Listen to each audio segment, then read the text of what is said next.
So bali ito yung gagamitin natin na microphone. Gagamitin natin ito sa graduation. Nagpabili tayo nito kasi kailangan natin. So ang bili dyan is yan. 16.5 yung bigay dito sa local store dito sa amin. Sa kanyang box, makikita nyo dyan sa kanyang side yung spec.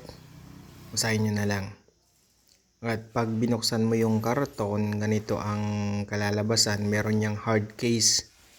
May hard case dyan sa loob.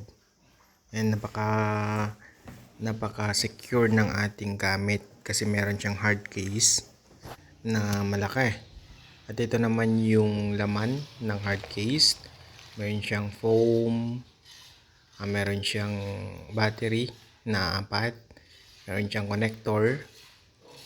Meron siyang dalawang microphone na mabibigat actually. Mabibigat yung mga yan at saka dalawang protective na ganito. Para hindi siya mag-roll. And of course, meron siyang extension cord. Extension para sa antena.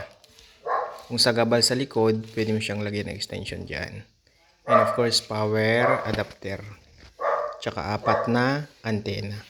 And of course, yung ating receiver.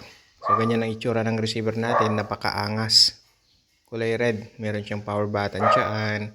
At mga buttons na nandyan. Ipapaliwanag ko yan sa next na video natin. Tsaka yung controller nyo dyan sa kabila. Sa taas, meron siyang naka-emblem na Joson. Tapos sa likod, ganyan ang itsura niya. Meron siyang, siyempre, markang Joson. Meron siyang DC in, antena. Yan, mga antena natin. Lalagyan ng antena. Tsaka balance na dalawa. Left and right. Kapag gagamit kayo ng XLR connector.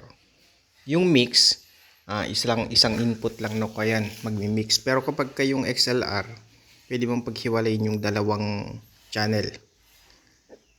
Mas makokontrol mo siya kumbaga. So halimbawa dito, yung dalawa dyan sa 3 and 4, yan yung connector natin. Kasi gumamit tayo ng XLR. So test natin yung isa. Yan yung, kapag katinas mo yan, mag-iiba yung kulay doon sa harap. Nakasaksak dalawang XLR yan. Hindi ko ginamit yung mix na cord. So yan. Ganyan itsura niya kapag ka-active. Iiba yung kulay. Hello, mic test, sound check, testing 1, 2, 3. Good evening, ladies and gentlemen.